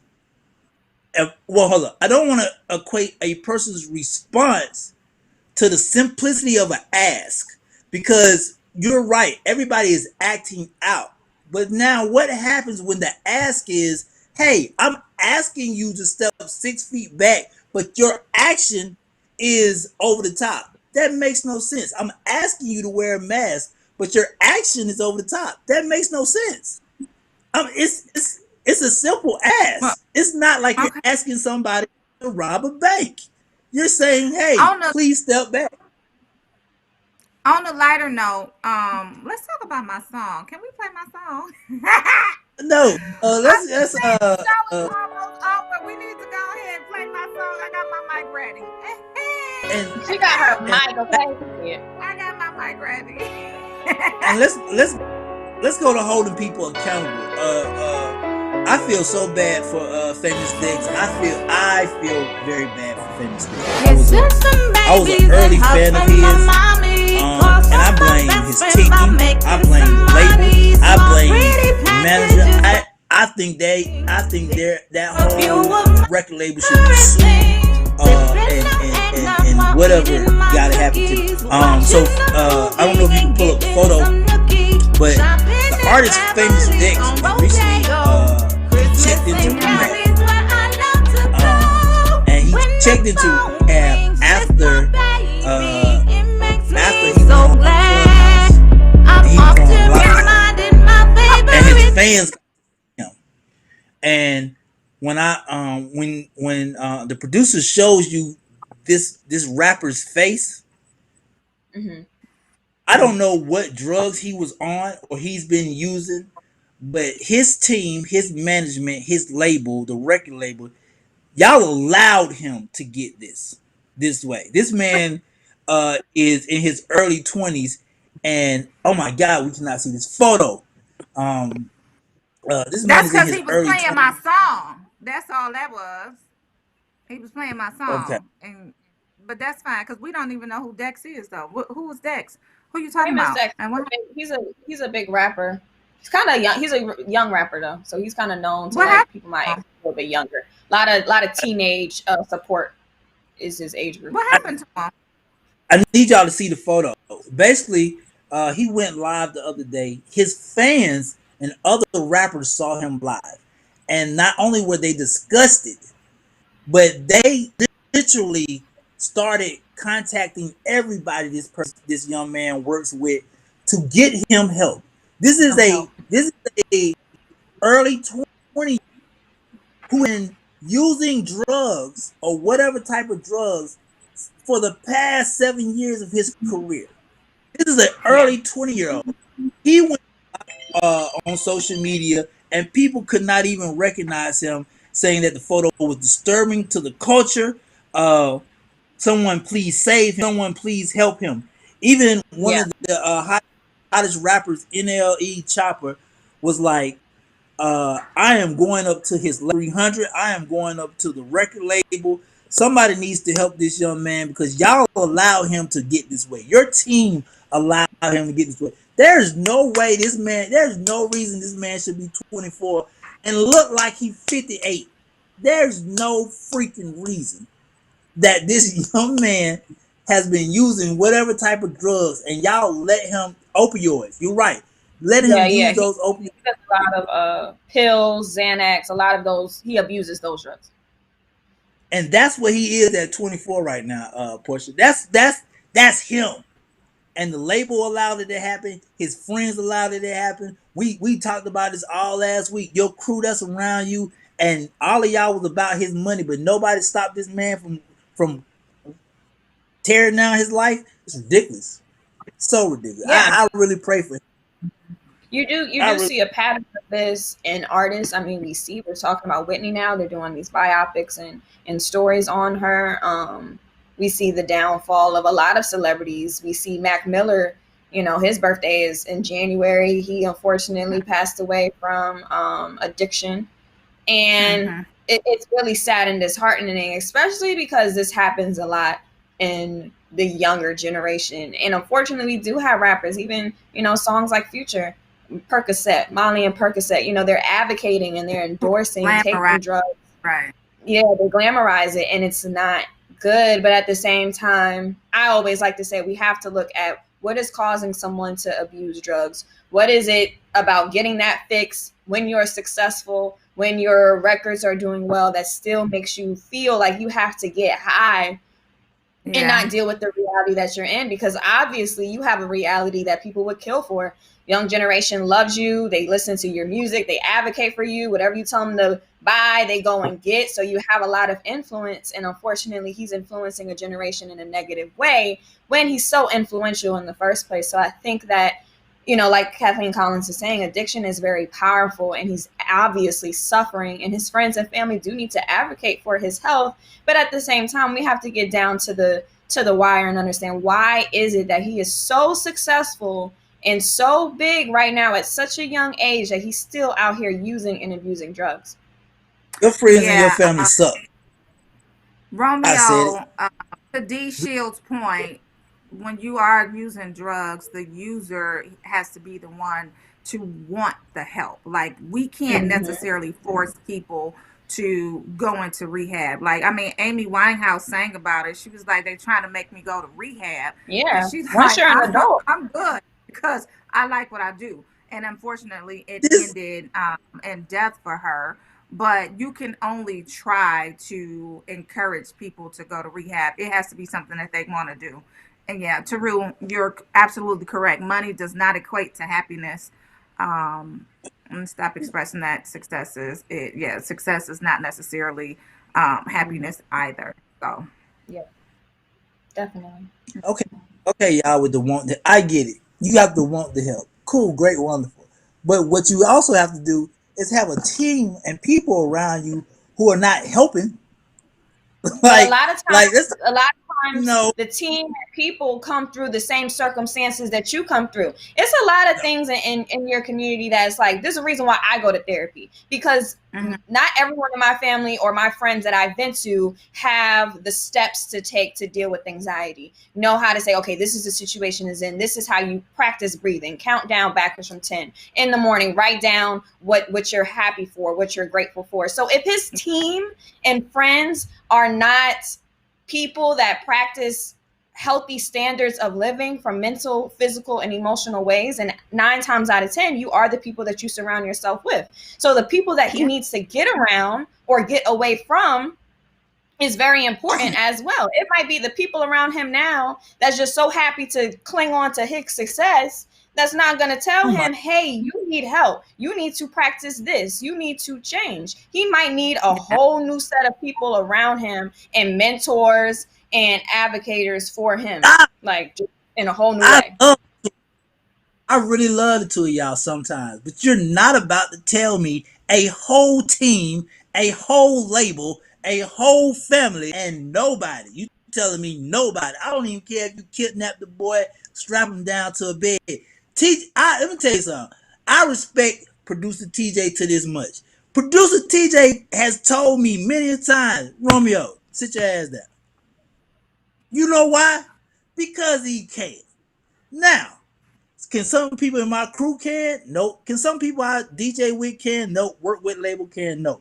Y'all not finna sit here and keep y'all.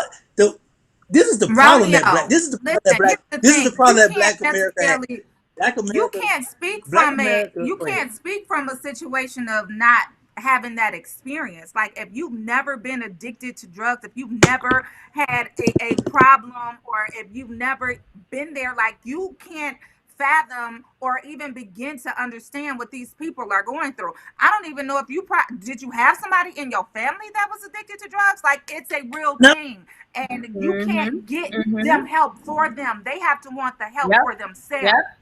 And it's Yep. only until they want the help that you can really help them, because they're not going to listen to nothing you got to say, your mama got to say, your daddy got to say, the president have to say. Like they are not listening to a thing, because all they're focused on is that addiction and that next high, and how they can go ahead and make their fix happen. Exactly. Who can they talk to? Exactly. Who can they get the drugs from?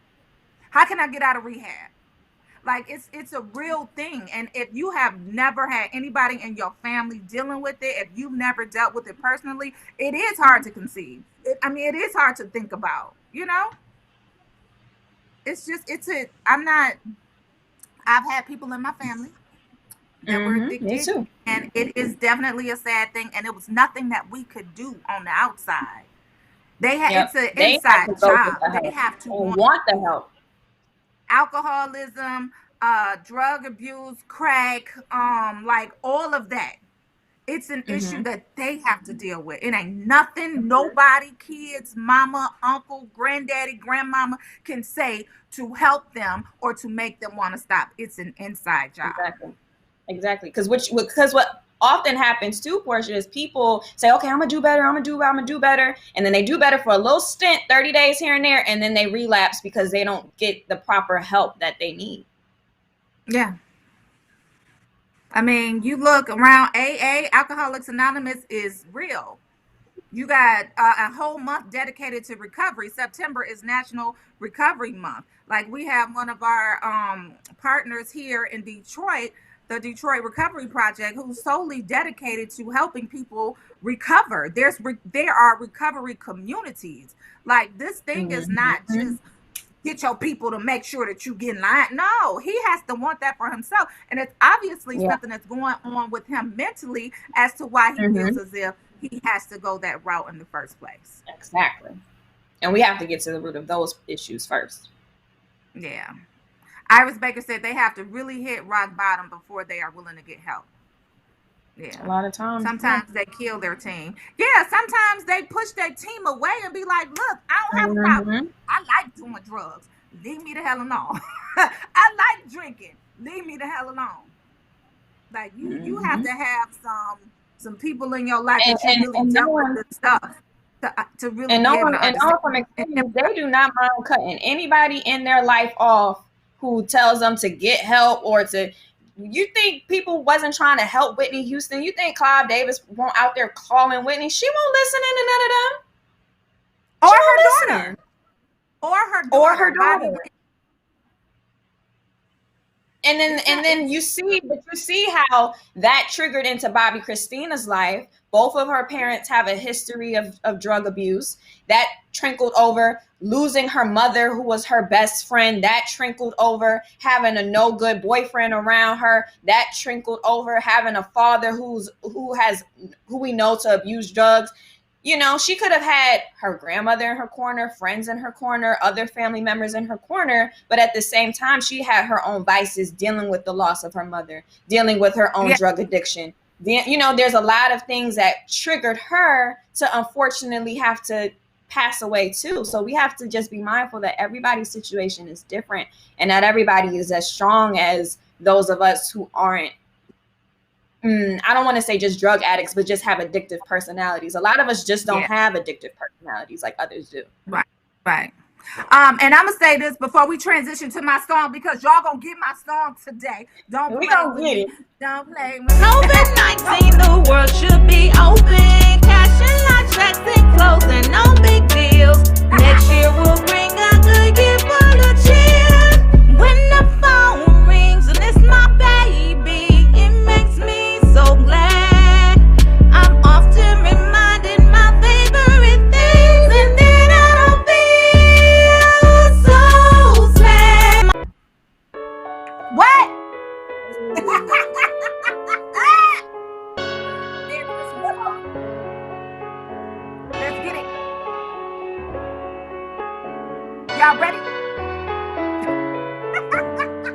you, Alice.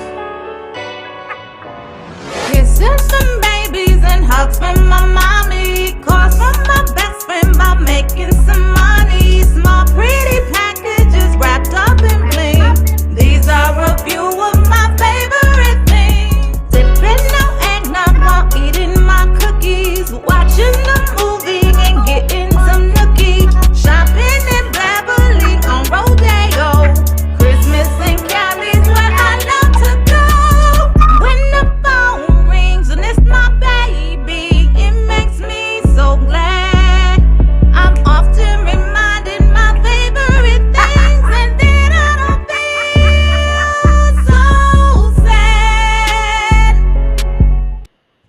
All right, Hey. y'all. Merry Christmas. Merry Christmas, y'all. But I did We need want to to put that. point out, We need to make that available on all streaming platforms it's immediately, about to be. It's about to expeditiously. be. The engineer needs to make one more tweak to it, and then it's going up. It's going up on a Wednesday. Don't play with me. But I did want to touch on what Iris Baker said, just going back to the last conversation. Maya Campbell. Y'all remember her from In the House, beautiful chocolate girl. She used to play on In the House with LL Cool J, actress. She said, take Maya Campbell, for example. So many people have tried to help her, but if she's not ready, there's nothing more you can do. And you can Google her. You see her in some of these gas stations and you know, on video, and she's out there, just out there.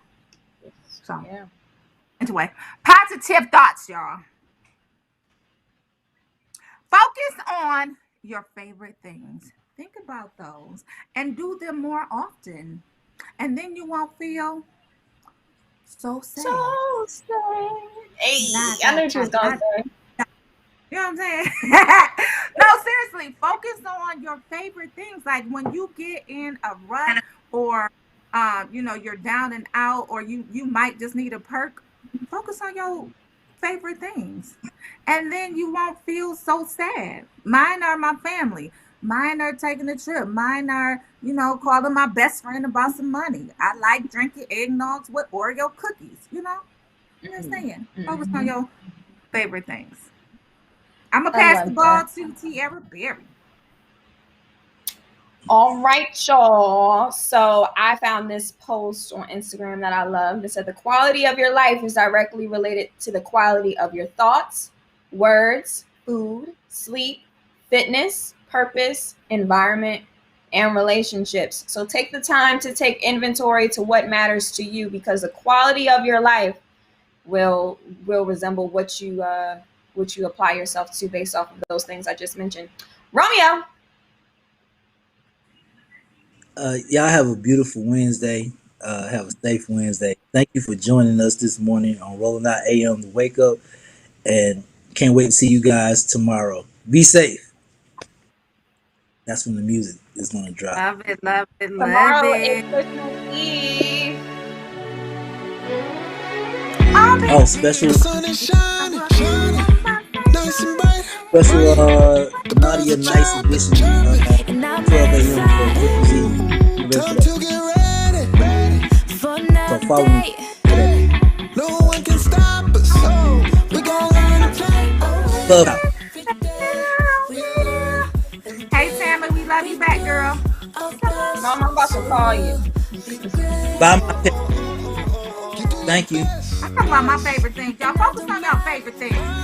What are they? Like a lot of times people have a difficult time in identifying what it is that they like. They can take what hurt what they don't like. But focus on what you like, what you want. Go after it. What are your favorite things? It's the microphone. It's the microphone. With no cord. It's It's the microphone. It don't have a cord. We see y'all tomorrow. Yes, yes. Uh-oh. Tammy in the comments talk about my Romeo. Hold on. Hold on now. Leave us alone. Leave us alone. Tiara, Leave us alone. She said, Leave I us alone. don't Said, mind. Mama, don't. My mama is her own woman, just like I am my own woman too. Leave us alone. Y'all have a great day, man. Be safe. I'm a professional. professional microphone. Are we out?